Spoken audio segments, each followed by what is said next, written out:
옆에 사람과 한번 인사합시다. 반갑습니다.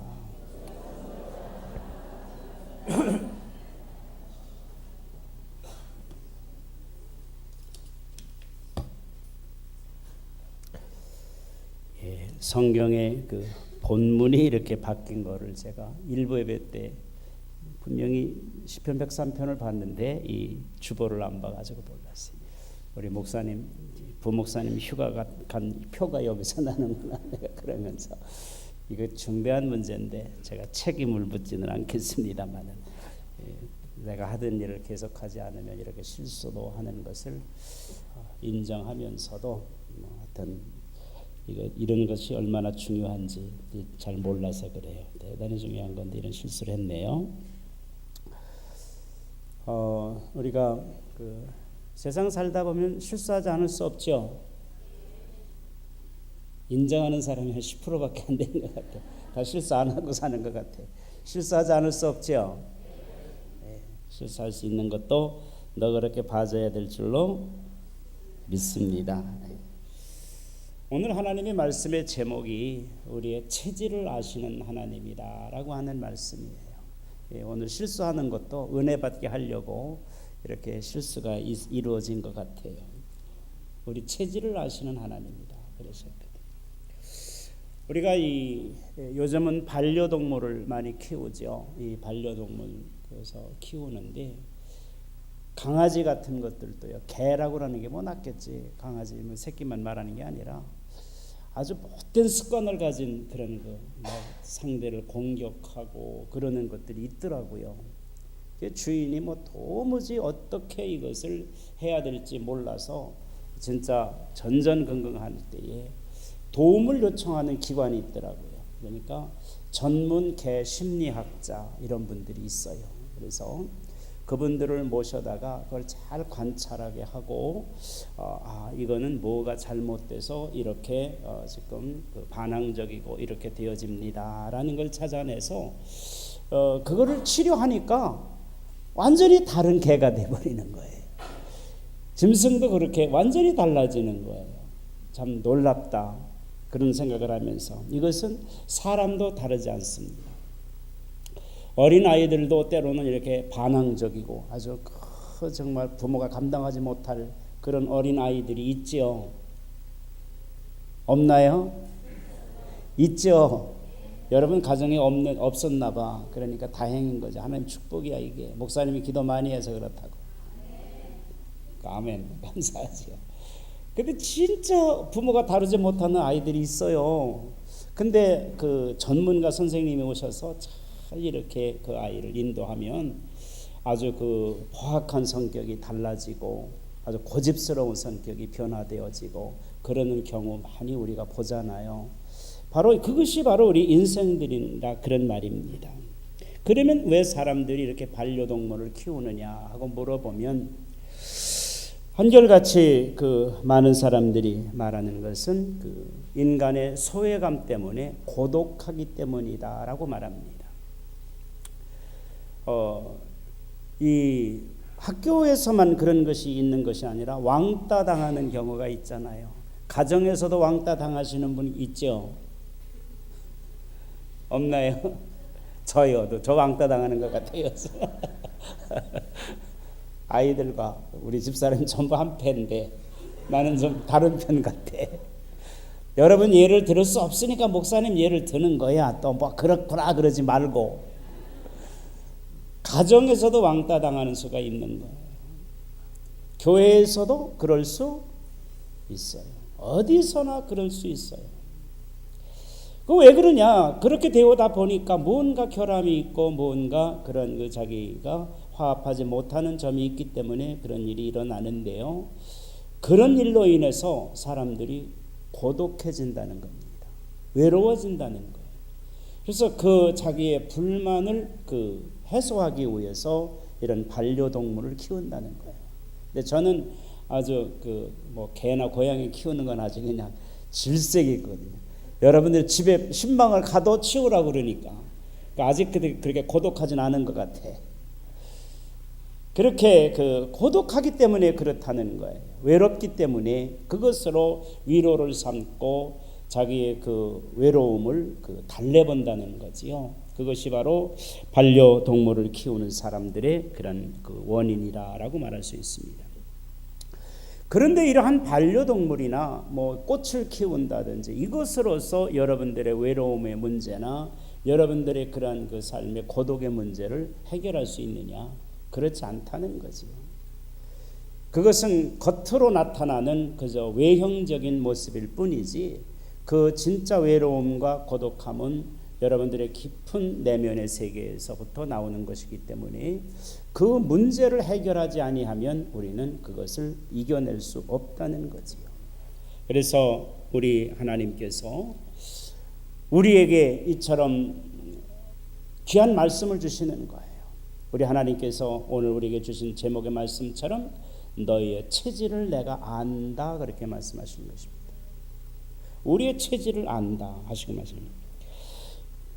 체질이라고 하는 말은 히브리 원어로 이츠레누라는 말을 쓰는데 그 이츠레누라는 말이 무슨 뜻이냐면은 구조 또는 뼈대 그런 용어로 사용되어지고 있는 용어예요. 그리고 틀, 마음까지 포함해서 그것을 이츠레누라고 이렇게 표현을 구약에서 했어요. 우리의 그 체질을 아신단 말이에요. 우리의 구조를 아시고 우리의 마음까지도 하나님께서는 잘 아신다는 것입니다. 그럼 뭘 아시느냐? 바로 인생의 틀이 무엇이고 인생의 근간이 무엇인지 하는 것을 직접 지으신 분이시기 때문에 우리 하나님께서는 너무 그것을 잘 안다라고 말씀을 하시는 거예요. 그렇기 때문에 우리 모든 삶의 육체의 그러한 그 체질에 해결을 해주실 수 있고 문제를 풀어주실 수 있는 분은 하나님밖에 없으시다는 거죠. 하나님밖에 없으시다는 겁니다. 그래서 내가 우리의 체질을 안다, 너희의 체질을 안다 그렇게 말씀을 하신 거예요. 그러면 우리의 체질이 뭐냐 하는 것을 우리 하나님께서 이 주신 말씀에 보면은요, 오늘 이 본문의 말씀을 쭉 우리가 읽어 보면은요, 우리의 체질이 바로 뭐냐, 진토라고 말씀을 하시는 겁니다. 흙이라는 거지요. 하나님께서 우리를 존귀하고 높이 세우시고 만유 중에서 으뜸이 되게 하신 그런 존재이긴 하지만은요, 우리의 체질은 흙에서 온 거 아니겠습니까? 진토라는 것입니다. 그래서 인간의 그 근본적 그 육체의 특성은 바로 진흙이라는 먼지라고 하는 것인데, 이 먼지라고 하는 것이 원어로 말하면 아다마라고 하는 말을 쓰지요. 아다마. 그래서 이 아다마라고 하는 말을 하나님께서 아담이라고 하는 말로 최초의 인간에게 지어주신 거예요. 그래서 아담이라고 부르신 것은 먼지 그렇게 부르신 겁니다. 먼지 덩어리. 아담의 육체 그 자체가 바로 아다마로 만든 아담이에요. 먼지 덩어리입니다. 그러한 그 육체를 하나님께서 우리에게 만들어 주셨는데, 그런 육체 덩어리가 어떻게 해서 사람이 되어졌느냐? 바로 하나님께서 생기, 영을 부어로 넣어주심으로 말미암아 사람이 영이 되어졌어요. 생영이 되어져, 살아있는 영이 돼서 그 존재를 가리켜서 사람이라 이렇게 말씀하시는 겁니다. 근데 그 사람이 어떤 사람이냐? 하나님의 형상을 닮은 사람이 되어진 것입니다. 자, 이렇게 하나님의 형상을 닮은 인생에 되어져 보니까 사람들이 처음에는 그 존재조차 알지 못하잖아요. 피조물은 조물주의 그 창조에 자기를 어떻게 만드셨고 왜 만드셨는지 잘 알지 못해요. 근데 그걸 누가 아느냐? 사용하는 사람이 알고 다른 사람이 아는 겁니다. 그 존재를 아는 것이 사탄이기도 했고 마귀, 귀신 이것들도 역시 마찬가지입니다. 우리의 존재를 우리보다 더 잘 알고 있는 존재들이 이 세상엔 많이 있어요. 그런데 우리 존재를 가장 잘 아시는 분이 누구신가요? 하나님이십니다. 하나님이세요.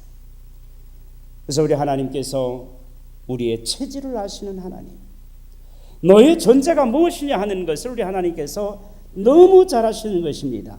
그래서 우리는 아담이다, 너는 아담이다, 먼지다 이런 말입니다. 자, 그 안에 우리 하나님께서 생기를 불어 넣어 주셔서 생명이 되어져서 사람이 되어졌는데 그렇게 되어진 인생이 교만해져 버렸단 말입니다. 살다가 보니까 내가 스스로 살 수 있는 것 같고 또 내가 스스로 무엇인가 할 수 있는 것 같고 하나님의 그런 형상을 따라 지어졌고 하나님의 능력을 우리에게 허락하셨기 때문에 내가 무엇을 할 수 있는 존재로 창조주인 하나님과 같이 내가 되어줄 수 있다고 하는 가능성을 사람들이 머릿속에 담게 되어진 거예요. 그 점을 노린 것이 바로 루시퍼 타락한 천사의 전략이지요. 너 하나님과 같이 될 수 있다 말이에요. 선악과 그것을 따먹으면 하나님께서 에덴 동산에 선악과와 생명과를 두셨어요. 그런데 이 타락한 천사가 생명과를 따먹으라고 하지 않습니다. 너 저 생명과를 따먹으면은 영원한 영생을 얻을 수 있으니까 저걸 따먹으라 하지 아니하고 선악을 알게 하는 나무가 있는데 그것을 따먹어라 그 말합니다. 그 선악과를 열매를 먹으면 내가 하나님과 같이 될 수 있다라고 유혹을 하는 거지요. 그래서 인생들은 생명과를 따먹지 못하고 선악과를 따먹었어요. 그 후로 어떤 인생도 생명과를 먹은 사람은 없습니다.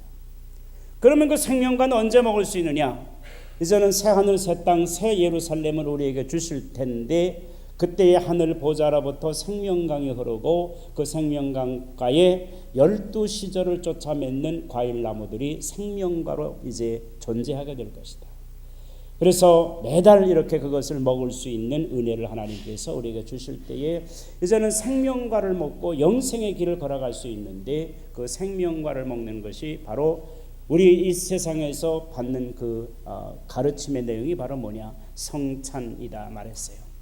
그래서 예수님께서 마지막 최후의 만찬을 하실 때에 내가 이제는 포도나무에서 나오는 열매를 다시 먹지 않겠다라고 말씀하시고 하늘나라에서 영원한 생명을 이어주는 생명과로 우리와 함께 만찬을 나누실 것을 주님께서 예표하셨지요. 그래서 요즘 계시록을 통해서 강해하는 내용을 통해서 여러분들이 많은 것을 이제 아셨으리라고 생각을 해요. 우리 인생의 삶이 바로 뭐냐? 이처럼 우리 인생의 삶이 존재하는데 여러분들이 이 세상에 사는 것과 이제는 이 세상의 삶을 마치는 날과 이런 그 최후의 심판이 우리에게 있을 그러한 그 세 가지 낙원의 존재를 여러분들이 배우셨지요. 그래서 첫 번째 낙원이 바로 파라다이스예요. 에덴 동산이지요. 그곳에서 영원히 살게 하셨지만은 인생은 그것을 거절하고 선악과를 따먹음으로 말미암아 생명과를 따먹을까봐 하나님께서 에덴 동산에서 우리를 내모르신 거예요. 그러한 우리들에게 이제는 그 삶과 죽음의 과정을 겪게 하셔서 우리가 이제는 새 생명을 얻는 그런 과정을 왜 필요한가 하는 걸 아시게 하시죠. 그래서 새 생명을 얻은 자, 거듭난 자들만이 둘째 낙원에 이르는 것입니다. 둘째 낙원은 바로 여러분들이 사후에 바로 예수님께서 강도에게 말씀하신 내가 오늘 나와 함께 낙원에 있으리라고 하셨던 그 낙원, 그것이 바로 두 번째 천국이지요. 그곳에 우리가 머무르게 됩니다.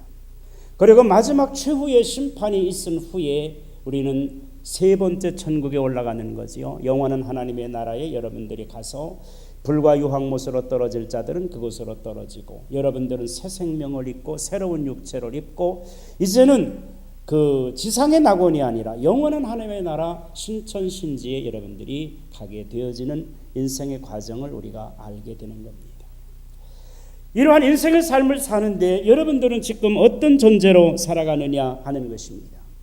우리는 하나님의 형상을 담고 하나님께서 우리에게 생기를 주셨기 때문에 우리가 세상을 살아갈 때에 스스로 내가 이제는 살아갈 수 있겠다라고 느끼면서 자기 자신을 오해의 삶으로 이끌어가는 많은 오류를 범하게 되어진다는 거지요.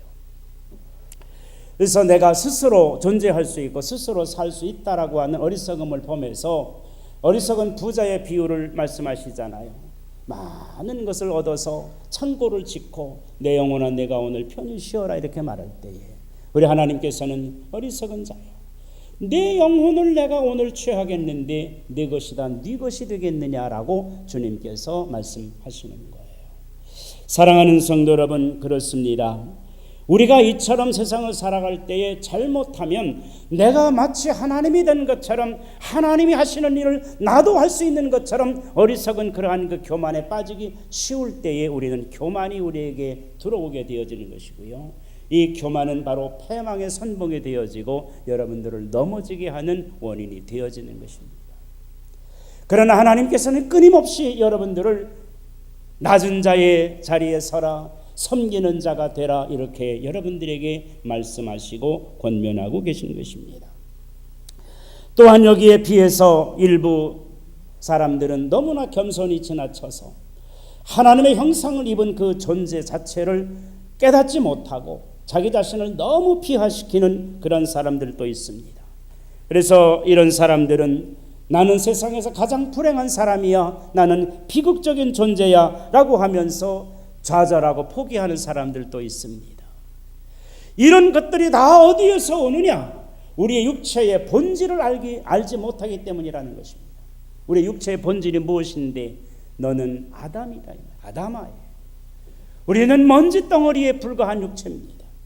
그 먼지 덩어리에 불과한 육체에 하나님의 영이 계시느냐 안 계시느냐에 따라서 그 가치가 달라지고 삶의 그러한 질이 달라지는데, 그것을 망각했을 때에 우리가 이런 오류를 범하게 되어진다, 그런 말입니다.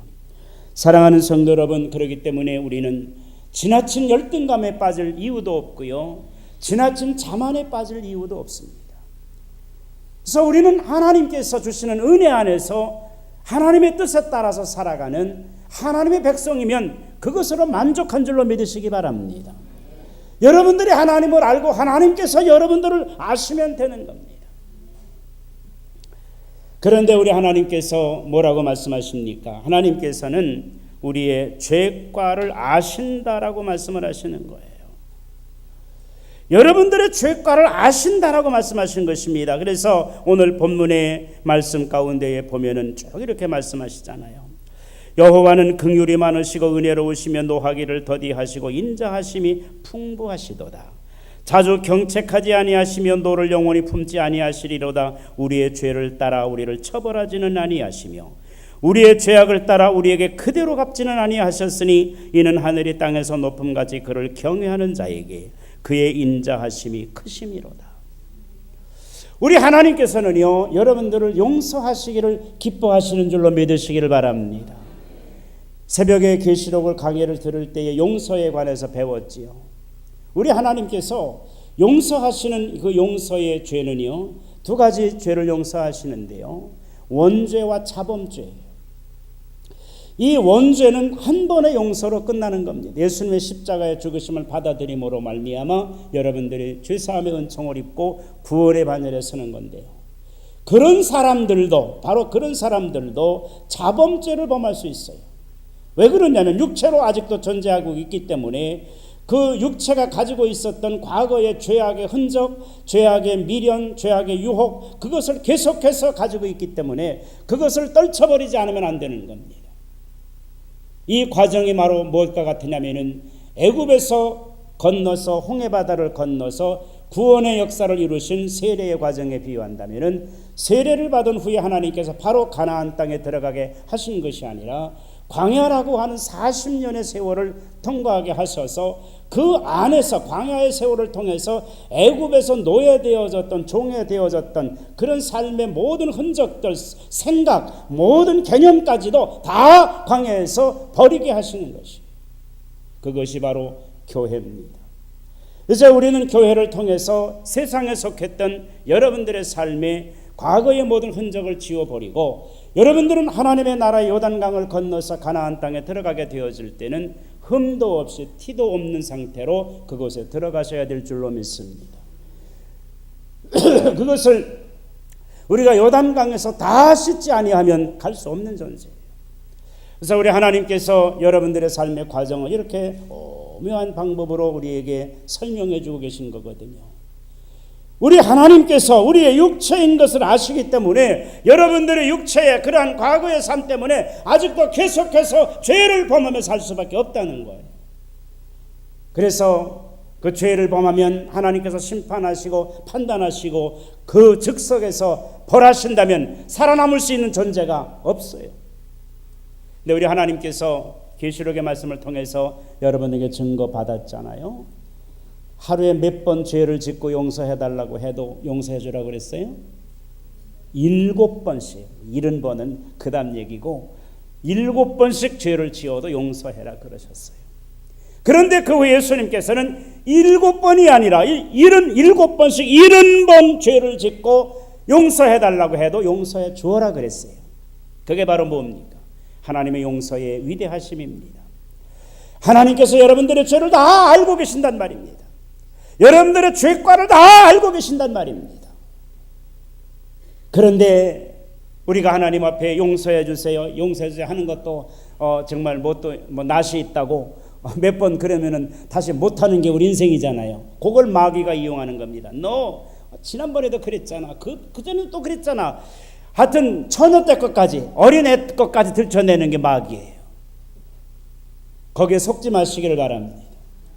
하나님은 여러분들의 죄가 수없이 많을지라도 우리 하나님은 여러분들이 하나님 앞에 나와서 통회하고 자복하시기만 하면 다 용서해 주시는 줄로 믿으시길 바랍니다. 그분이 하나님이세요. 이건 사망에 이르는 죄가 아니에요. 사망에 이르는 죄는 원죄를 사함받지 못하는 것이 사망에 이르는 죄예요. 그래서 성경에도 보면은 내가 사망에 이르는 죄를 범한 자도 용서하지 않겠다고 말씀하셨어요. 그러나 사망에 이르지 않는 죄도 있나니 그것은 우리 하나님께서 언제까지나 용서하신다는 것이지요. 그런 용서의 은혜가 있기 때문에 바로 우리는 하나님 앞에 끊임없이 우리의 잘못을 구하고 하나님 앞에 용서를 구할 수 있는 우리가 존재라고 하는 것입니다. 이 세상에서는 미봉책을 제시하면서도 그것이 정답인 것처럼 말하지만은 마귀 사탄도 거짓을 말하면서 그것을 진짜인 것처럼 말하지만은 우리 하나님은 그렇지 않습니다. 하나님의 사랑과 하나님의 자비하심은 광대하시고 하나님은 큰 사랑을 가지고 여러분들을 이끌어 주시는 하나님이신 줄로 믿으시길 바랍니다. 그렇기 때문에 여러분들은 어떠한 경우라도 나는 하나님으로부터 버림을 받았을 것이다 라고 좌절하며 포기하면 안 됩니다. 그건 마귀가 여러분들에게 주는 최후의 생각입니다. 우리는 하나님의 은혜 안에서 하나님의 긍휼하신 가운데서 끝까지 우리를 지켜주시는 하나님이세요.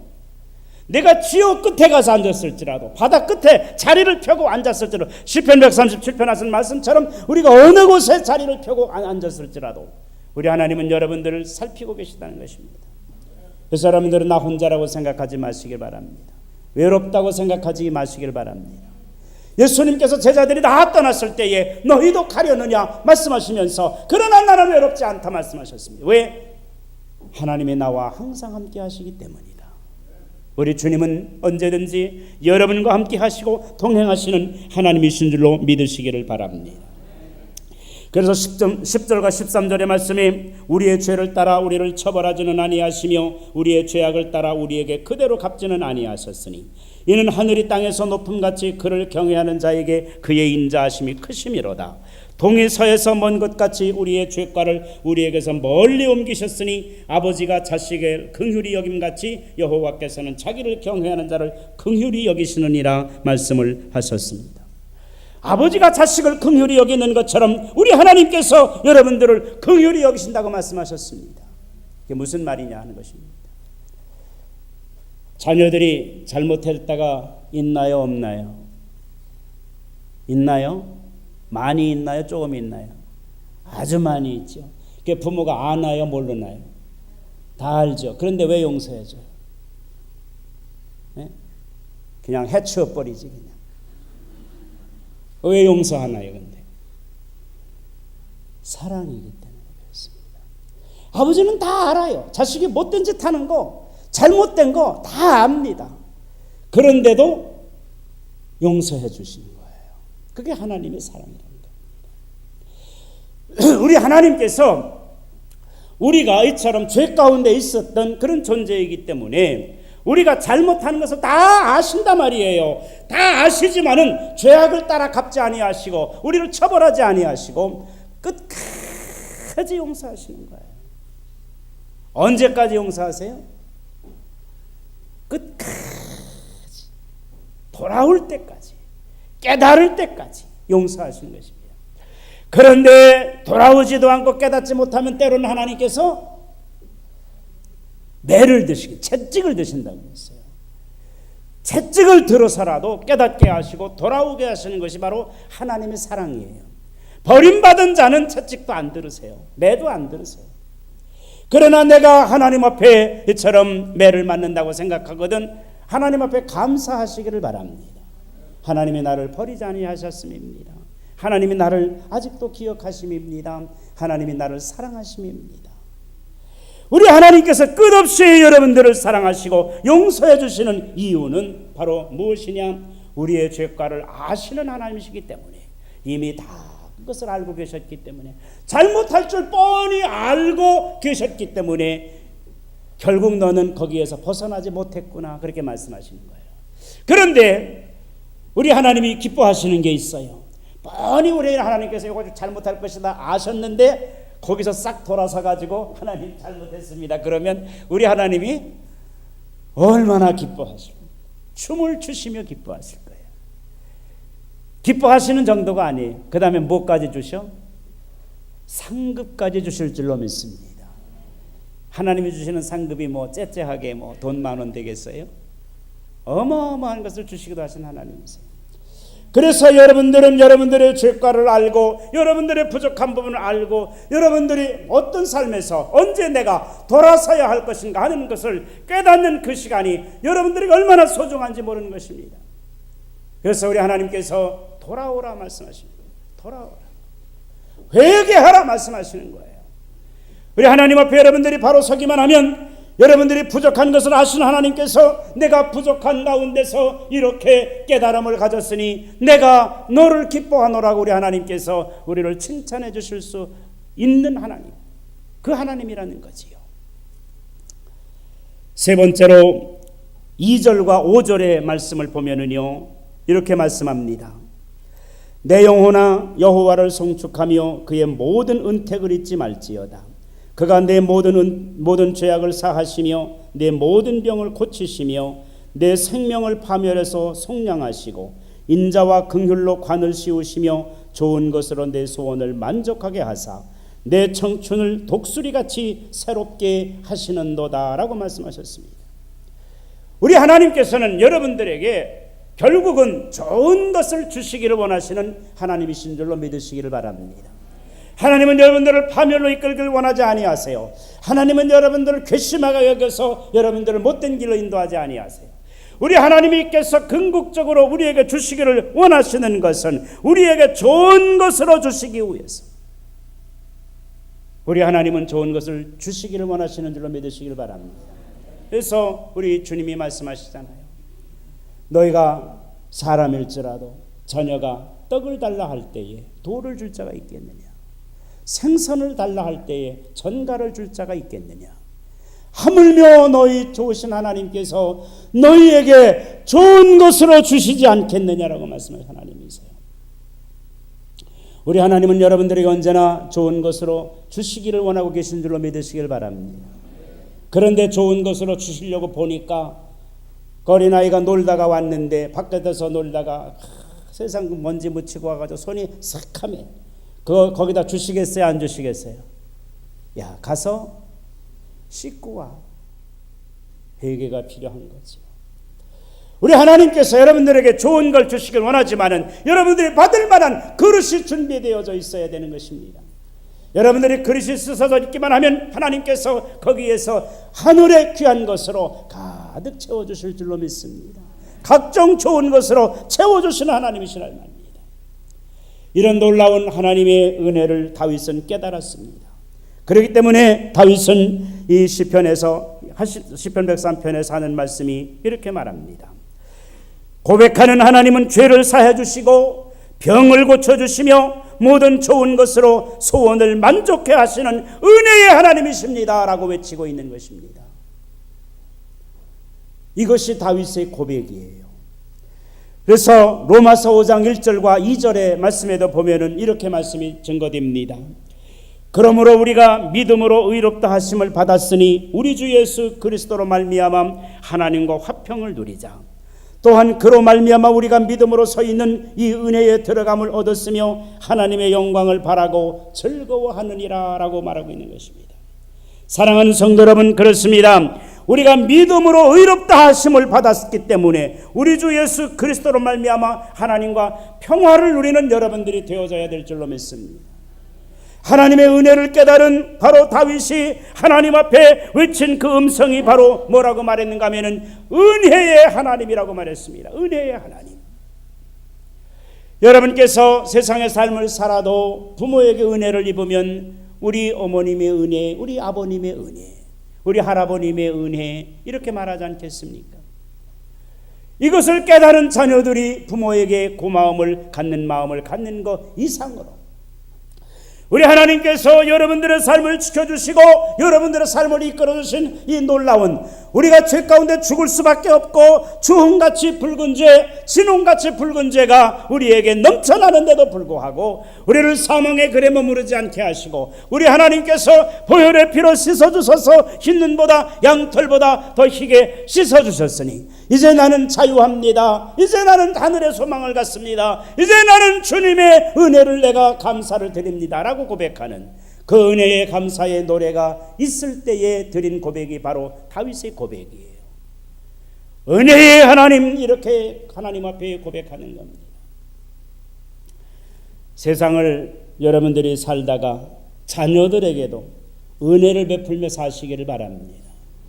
그래야 여러분들이 세상 떠나셨을 때에 자녀들이 은혜의 아버님, 은혜의 어머님 그러지요. 그렇지 못하면은요, 자녀들도 여러분들을 원망해요. 버려요. 은혜의 아버님이라 소리 안 나와요. 이런 삶을 살면 안 됩니다. 우리는 은혜 가운데 사는 하나님의 백성들이에요. 우리는 저주 가운데 사는 백성이 되어서는 안 됩니다. 그래서 여러분들은 할 수만 있으면 많은 사람들에게 복을 빌어주시기를 바랍니다. 많은 사람들을 도움는 여러분들이 되시기를 바랍니다. 할 수만 있으면. 그러면 여러분들도 그들을 통해서 축복을 받게 될 줄로 믿으시기 바랍니다. 그러나 여러분들의 입에서 저주가 나오고 여러분들의 입에서 이처럼 독설이 나오고 여러분들의 그처럼 화를 불러일으킨다면 그것이 바로 여러분들에게 다 돌아오는 것이 바로 성경의 원리예요. 너는 많은 사람들에게 복을 빌어라 그랬습니다. 그들이 복을 받기 합당하지 아니하면 그 복이 너에게로 돌아오리. 그런데 저주를 베풀었는데 그 저주가 합당치 않으면 그 저주가 누구에게로 가겠어요? 나에게로 돌아옵니다. 서울은 세상을 살아갈 때 여러분들은 여러분들의 입에서 언제든지 화를 말하지 말고 복을 말하시길 바라요. 여러분들이 저주를 말하지 말고 축복을 말하시길 바랍니다. 그리고 여러분들은 받으려고 하지 말고 주고자 하는 사람이 되기를 바랍니다. 그러면 넘치게 우리 하나님께서 채워주실 줄로 믿습니다. 그리고 부족하다고 말하지 말고 언제나 만족합니다라고 우리 하나님 앞에 말씀하시기를 바랍니다. 수넴 여인이 엘리사가 내가 너에게 뭐 도와줄 게 없느냐 그랬을 때에 수넴 여인은 나는 내 백성 중에 거하나이다. 나는 만족합니다. 보니까 그는 아들도 없었고 너 연로했는데 그런 상황에 있는 것을 알고 엘리사가 게하시를 시켜서 그를 뭘 축복해 줘야 될 것인가 찾아서 복을 빌어주는 놀라운 역사가 일어나지 않았습니까? 그게 바로 자녀의 축복이었어요. 물론 그 아이가 죽었습니다마는 엘리사를 통해 다시 새 생명을 얻었을 때에 그 나중 기쁨이 처음 기쁨보다 더 크더라고 하는 믿음의 역사도 그 안에 포함되어져 있습니다마는 사랑하는 성도 여러분, 그렇습니다. 우리는 세상을 살아갈 때에 언제나 여러분들의 마음 가운데 깊은 곳에서 하나님의 은혜라고 하는 마음이 여러분 마음에서 식어지지 않기를 바랍니다. 오늘 내가 사는 것은 하나님의 은혜예요. 오늘 내가 이렇게 건강한 것도 하나님의 은혜요. 오늘 내가 이렇게 아픈 것도 하나님의 은혜요. 오늘 내가 성공한 것도 하나님의 은혜요. 오늘 내가 실패했을지라도 하나님의 은혜라고 여러분들이 받아들이신다면 하나님은 모든 것을 합력해서 선을 이루시게 되실 줄로 믿으시기를 바랍니다. 우리는 다윗이 오늘 고백한 이 하나님에 대한, 하나님은 나 우리의 체질을 아십니다 고백하고, 우리 하나님께서 말씀하신 내가 너희의 체질을 아노라고 하신 하나님의 말씀 안에서 우리는 우리의 본질을 잃어버리지 말고, 우리는 하나님의 은혜 안에서 승리의 삶을 이루는 여러분들이 되어지기를 주님의 이름으로 축원합니다. 한번 다 같이 따라서 합시다. 나는 먼지입니다. 옆에 사람은 당신은 먼지입니다. 그걸 잃어버리면 안 되는 거예요. 그걸 잃어버리면 안 돼요. 먼지인데 하나님 뭉치셔서 사람으로 만들어서 거기다 뭘 주셨어요? 생기를 불어넣은 생명이 되어진 것입니다. 그렇기 때문에 우리는 먼지인 우리에게 생기를 불어넣어 주셔서 사람이 되게 하셔서 기쁨도 누리고 행복도 누리고 슬픔도 누리고 아픔도 누리고 건강도 누리며 축복의 삶도 살고 옆에 친구도 사귀고 말이지요. 사랑도 나누면서 사는 그 놀라운 은혜를 입게 되어졌는데, 그것이 바로 누구의 은혜라고? 하나님의 은혜라고. 그걸 잊어버리면 안 되는 거예요. 하나님의 은혜.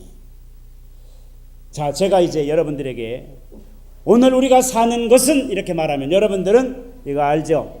두 손 들고 하나님의 은혜입니다. 아시죠? 오늘 우리가 사는 것은 확실히 믿습니까? 손 안 드는 사람은 뭐예요 도대체? 확신이 없는 거예요. 다시 한번, 오늘 우리가 사는 것은 하나님의 은혜입니다. 네. 그 믿음을 상실하지 말고 살아가는 여러분들이 되어지기를 주님의 이름으로 축원합니다. 기도하겠습니다. 사랑과